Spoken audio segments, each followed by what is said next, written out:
While Caitlyn is fantastic, and I think she's going to have an incredible career in the WNBA, there are women that were worthy of coverage prior to her arriving, and I just will not be silenced when it comes to that. Here we go again. Why is Caitlyn Clark popular? Caitlyn Clark is only popular because she is white. That is a narrative that is very popular among the morons. Major moron, Monica McNutt, how she has a job, I absolutely know, at ESPN. The one thing that I cannot deny is the amount of little girls that were showing up to follow her. Why her? Well, but she was a white girl from the middle of America. You think anybody cares if Dejounte Carrington knocks Kennedy Carter on her ass? No. You think anybody cares if Angel Reese misses her next 6 layups, falls down, shows her ass, and claims sexism? No. We only care that Caitlyn Clark is playing. We only care that Caitlyn Clark is getting beat up. We only care that Caitlyn Clark is hitting a deep three. We only care that Caitlyn Clark is getting poked in the eye. Everybody else can poke everybody else in the eye. The reason we care because her game is something we have not seen. Just when you thought the drama between Caitlyn Clark and her media critics couldn't get any wilder, boom. Legal shockwaves hit the sports world. Moments ago, news broke that Caitlyn Clark has filed a lawsuit against ESPN's Monica McNutt, accusing her of spreading racially charged lies that tarnished Clark's name, disrespected her fans, and tried to sabotage the biggest rise the WNBA has ever seen. Prevailing narrative that has been created around this season's WNBA play is that it's the league versus Caitlyn Clark, and that is just absolutely false. It is unfair to the women that have been there building this league to this moment so that Caitlyn Clark's popularity could take it to the next level. I don't expect the race baiting to stop. I don't expect the hate to stop, the jealousy to stop, the sexism to stop, the bigotry to stop, the stupidity to stop. Because the people that tell you that Caitlyn Clark is only popular because she's a white girl are full of shit. You either don't pay attention or you're too dumb. For months, McNutt has hinted that Clark's fame was less about skill and more about skin color, calling her a white girl from Middle America who supposedly only resonates with the little suburban girls. People aren't spending 3 hours of their time to watch Caitlyn Clark play basketball because they're racially motivated. But now, Caitlyn is clapping back in court. What pushed Clark to the breaking point? Here's what Caitlyn Clark said. Y'all come at me like this, I'm not doing any interviews with you. Y'all keep coming at it with these dumbasses, Monica McNutt. I'm done with you. I'm not doing interviews with you. We'll go play in the Unrivaled League, and let's see which league gets going. And then let's see where the hell we're at. Your dumbasses at ESPN want to get up there and be racist as hell towards me? I don't participate in racism. Next time I hear that bullshit, we ain't playing in a game that you're televising. Why is McNutt reportedly in tears behind the scenes? And how did this all spiral from a media take to a full-blown lawsuit?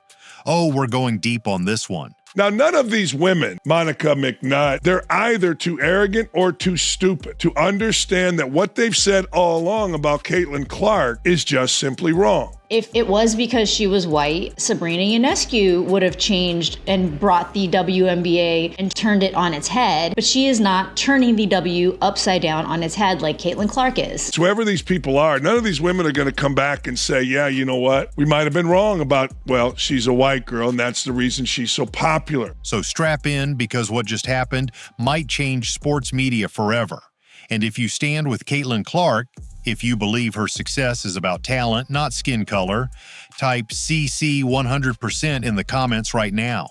Let's show the world that truth, talent, and hard work still matter. The women of the WNBA will continue their jealousy. They'll continue to hit, fight, knock Caitlyn Clark on her ass, and Caitlyn Clark's viewings will just go up, up, up. The WNBA draft ticket prices have come out, and thanks to the Caitlyn Clark effect, ticket prices have skyrocketed for the WNBA draft. In fact, they've doubled. Hey Fever fans, it's Caitlyn Clark. I can't wait to get to Indianapolis. I know you guys are excited. I am too. Go Fever! There's no way the WNBA could have draft and not have Caitlyn Clark involved. Caitlyn Clark appearance, commentary, something that's going to have her in the venue in front of people. Even if it's just standing around, people are going to pay money to want to see that. Tell me once more how the Caitlyn Clark effect isn't real. It all began with a seemingly casual interview. Monica McNutt, a rising ESPN commentator and regular WNBA voice, sat down for a segment on the BBC. The topic: Caitlyn Clark's rookie season and the media frenzy surrounding her. And that's when McNutt dropped the line that would ignite a firestorm. But she was a white girl from the middle of America. It's impossible for the women on television, the racist, sexist, to give Caitlyn Clark, quote, her flowers. She said Clark represented a lot to a lot of people, not necessarily because of her personality or what she said, but because she was, quote, a white girl from the middle of America. That one sentence, 7 words, it shifted the entire conversation. Caitlyn Clark's game sells. Her attitude sells. She doesn't talk much. When she does, we pay attention. Has nothing to do with her being a white girl. It has to do with her game. It has to do with taking Iowa. Has to do with deep threes. Has to do with behind the back, no-look passes. We're drawn to those type players. Black, white, green, or purple. Monica tried to walk the line, acknowledging that Clark was dynamic, powerful, marketable, but her words carried a different weight.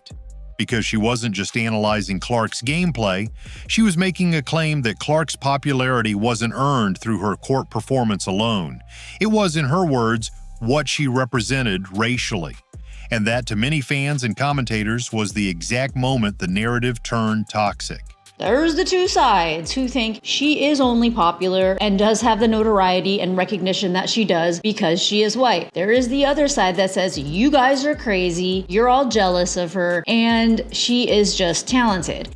Critics were quick to respond. They argued that McNutt's framing made it seem as if white fans were only showing up because Clark looked like them, and not because of her undeniable talent, leadership, and highlight reel plays. Why have all these fans come to see Caitlyn? And all the little suburban white girls have hopped on board because Caitlyn Clark, she resonates with them more so than the angry black lesbians who dominate the WNBA.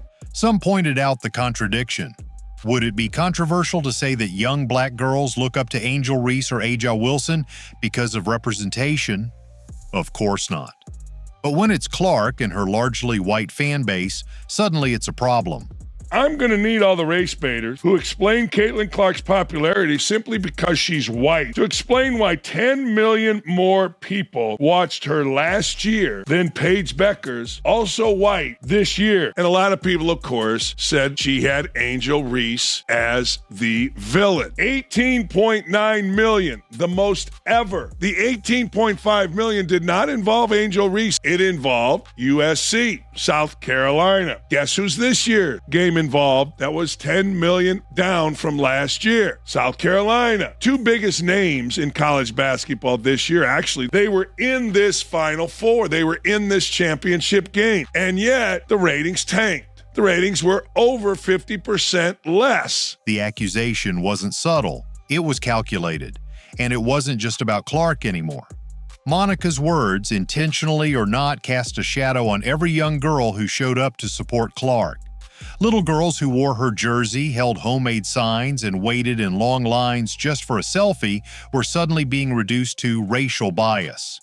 Imagine how that feels, not just for Clark, but for the thousands of families who simply saw a player they loved and wanted to support.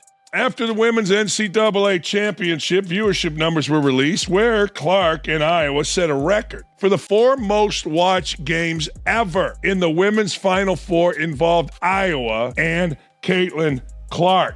People are going to tell you that the reason Caitlyn Clark was so popular in college was her rivalry with Angel Reese. But there is no Angel Reese. There was no Angel Reese. There was South Carolina. Angel Reese played at LSU.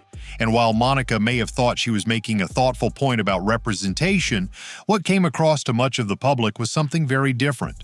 A subtle but powerful suggestion that Clark's success wasn't earned. It was inherited. Not by her hard work, her discipline, or her once-in-a-generation skill set, but by being born white and Midwestern. There is just so much statistical data to prove why people are invested and interested and can't stop looking at Caitlyn Clark. Like, she has broken a record for records. As a rookie, she has done things nobody else has done. Stats do not require race as a prerequisite. They just are what they are. Tickets for Monday's upcoming WNBA draft have nearly doubled since last year. Attendees this year will pay $99 or more to sit in the lower tier. Last year when Clark was drafted, the tickets were $50. That's where the damage started. And Caitlyn Clark didn't forget it. Monica McNutt's comments didn't go unnoticed. In fact, they lit a match, and the sports world exploded. You stand up to bullies. You don't acquiesce. Because when you acquiesce or apologize, it will never stop. You stand up to bullies. You tell them go F themselves. Almost immediately after her interview aired, critics across the spectrum began calling her out for what they described as race baiting, bias, and a cheap shot at a young woman who's done nothing but play the game she loves. Conservative voices, independent podcasters, and former athletes alike took aim, accusing Monica of injecting racial narratives where none belonged, and worse, of trying to paint Caitlyn Clark as the face of racial favoritism in women's sports. And Caitlyn Clark does have a further three-point range than even Steph Curry, and that is just kind of bonkers. Think about how popular Steph Curry is. Caitlyn Clark shoots farther away on average than he does. It all comes back to Caitlyn Clark's popularity. I believe it is based on basketball more than anything else. Look at what went viral from the Letterman clip, her playing basketball. One sports analyst put it bluntly, she didn't just come for Clark, she came for every little girl who looks up to her. Others said McNutt crossed a line by linking race to the purest kind of fandom, the kind that comes from young kids who just want to cheer for someone they admire. Accusing children of unconscious racial bias? That hit a nerve. One commentator went so far as to call it a new low, labeling it bottom feeder commentary. Caitlyn Clark made the comments to Time magazine. Monica McNutt recently said on BBC, perhaps a big reason for Caitlyn Clark's popularity is she's white and from the Midwest. The Monica McNutt stuff, and specifically with this level of media, we're talking about with ESPN, their issue with Caitlyn Clark. Caitlyn Clark represents Trump America, MAGA America. They see her and they say, this is someone that everybody who roots for probably voted for Donald Trump, and I hate Donald Trump, and I hate those red hats, and I hate everything that represents to me. Because to me, that represents racism. But it didn't stop there. The outrage quickly snowballed into something bigger. Across social media, the hashtag #ProtectCaitlyn began trending. Fans shared videos of Clark signing autographs for both black and white kids. Photos surfaced showing her hugging young girls of every race after games. It was a direct challenge to the narrative McNutt was pushing, that Clark's appeal was racially exclusive. And little girls said, hey, I can relate to Caitlyn Clark. She's like us. She has a boyfriend. There's a lot of parents that feel real comfortable taking their kids to a game. ESPN and claimed that Monica McDougal is an NBA analyst. Obviously, Monica never played in the NBA. Monica wasn't even good enough to play in the WNBA. Maybe that's why Monica seems to be jealous of Caitlyn Clark. And while Monica attempted no public apology, the silence only made things worse. Sports personalities like Dave Portnoy and commentators from Outkick piled on, mocking ESPN for what they called weaponizing identity politics against one of the few players actually bringing attention and revenue to the WNBA. One writer even made a brutal observation. ESPN would rather bury Clark under allegations of white privilege than admit she's the reason the league finally found a mainstream audience. According to him, McNutt and others couldn't stomach the fact that a white, heterosexual girl from Iowa had done more to lift the league than decades of social activism and race-driven branding. Paige Beckers is a terrific player. She'll capture the imagination a little. She'll do some commercials, but she's not going to be Caitlyn Clark because she doesn't have that kind of game. Don't try to compare her to Diana Taurasi or Miller's sister, Cheryl Miller, Tamika Catchings. No, her game is different. It's better. It's flashier. It resonates with the way basketball is played today. And here's where things took a more disturbing turn. Some fans and insiders began connecting the dots. Caitlyn Clark's repeated targeting on the court, elbows to the face, hard fouls, constant trash talk, suddenly didn't look so random anymore. The media narrative led by McNutt and others had painted a target on Clark's back. They said she represented privilege, whiteness, America's obsession with race. And that narrative gave certain players a reason, justified or not, to go after her. Two things. I think it has to show up in our storytelling, and it has to be encouraged by our families. Yeah. To me, right? And so covering the WNBA this past season, Caitlyn Clark's rookie year, for all of the conversation that surrounded her, some which was fair and some which wasn't, the one thing that I cannot deny is the amount of little girls that were showing up to follow her, little girls with their parents and the fervor and the energy there. Why her? Same thing. Why her? Well, I was just about to say same thing for Angel Reese when I had a chance to cover their games, but I think Caitlyn represented And again, some of this to me probably is not fair to her because it was not anything that she said or was truly based on her personality, but she was a white girl from the middle of America. And so she represented a whole lot to a lot of people, whether that is truly what she prescribed to or not. We can all say she is a dynamic basketball player and a force both on the court and the marketing sense. But I do think, same thing with folks that may have fallen in love with Angel Reese that may or may not have agreed with everything they had to say either. We attach our fandom to these icons for all types of reasons. Former black players have decided, hey, we're going to hate on Caitlyn Clark constantly to elevate ourselves, but also trigger her fans so that they'll keep coming to games and rooting for her, and it's going to elevate the entire league. So when Clark finally stood up and said, "Enough is enough," no one was surprised.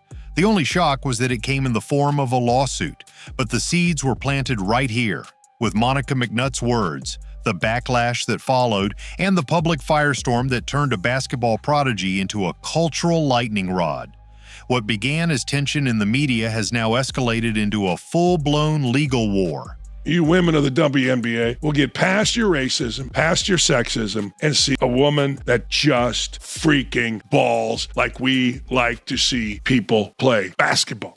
Caitlyn Clark, the quiet but confident rookie who's carried the weight of a league on her shoulders, has reportedly filed a lawsuit against Monica McNutt, accusing her of defamation, reputational harm, and inciting hostility through racially charged misrepresentation. This isn't just another PR scandal, this is real. And it's personal.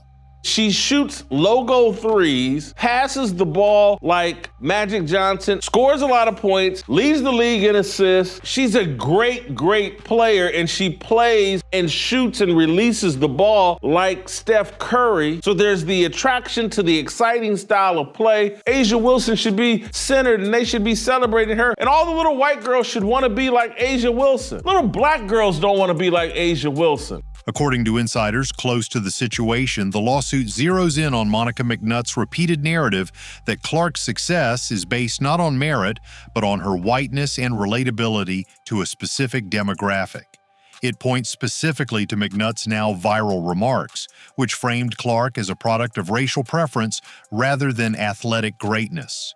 Clark's legal team claims those statements were not only misleading, but damaging.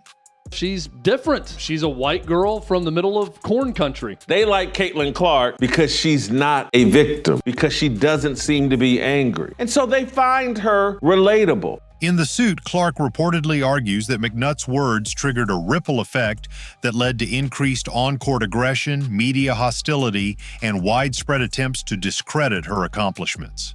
From being elbowed in the face to being mocked during interviews to facing jeers from rival players, Clark says it all intensified after McNutt framed her as a symbol of privilege. That, according to the lawsuit, made Clark a lightning rod for resentment. But it goes deeper than sports. Yet, instead of appreciating Clark for leading the WNBA out of the abyss and into the mainstream conversation, mean girls and race clowns met her with resistance. Because Caitlyn Clark's white, that's why little girls have gravitated towards her. I think what she's saying is ridiculous, and to tie it to little girls, you're going as low as humanly possible at this point. Clark's legal argument includes the assertion that McNutt's comments fed a dangerous stereotype, that success in women's basketball should only be celebrated if it fits within a specific ideological framework. By reducing Clark's fan base to race-driven support, McNutt not only insulted those fans, but also fueled division in a league already fighting for unity and growth. The suit reportedly outlines the massive impact Clark has had on the league, citing ticket sales, TV ratings, merchandise numbers, and public visibility that soared the moment she entered the draft. It argues that Clark did more than play basketball. She revived the WNBA, and that McNutt's attempts to downplay that through racial narratives were not just wrong, they were malicious. What shocked many was the emotional fallout behind the scenes. Sources claim that Monica McNutt, after being served with the lawsuit, was visibly shaken. One ESPN insider said she was seen in tears, stunned that the network's golden moment had spiraled into a legal crisis. Another source suggested she had believed she was engaging in critical analysis, not defamation, but the damage had already been done, and Clark wasn't backing down.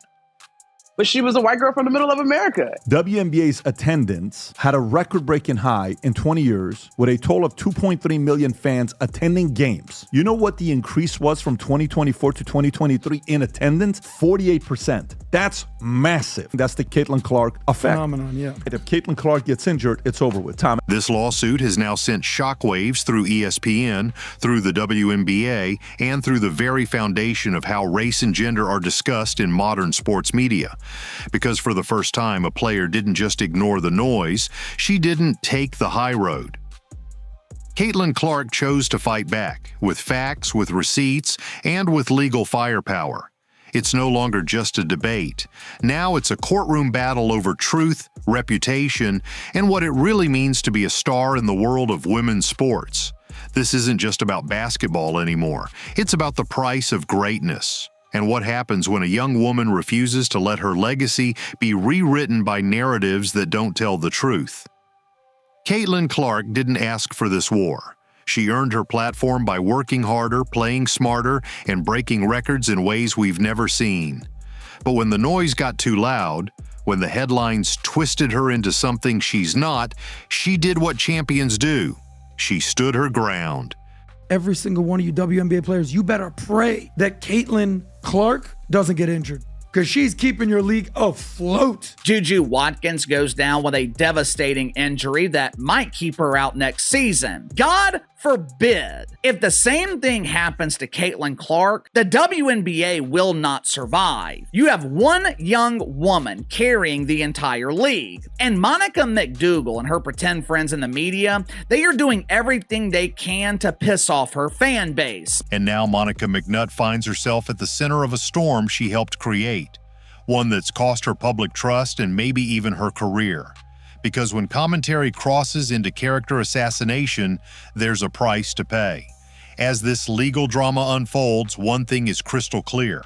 Caitlyn Clark isn't just changing the WNBA, she's changing the conversation about media accountability, about racial double standards, and about what happens when the truth finally fights back. So tell us, who do you stand with in this battle for the soul of women's basketball? Sound off in the comments, hit that like button if you believe in truth over spin, and don't forget to subscribe, because this story is far from over, and we'll be right here, bringing you every twist and turn. Until next time, stay sharp, stay real, and keep your eyes on the court.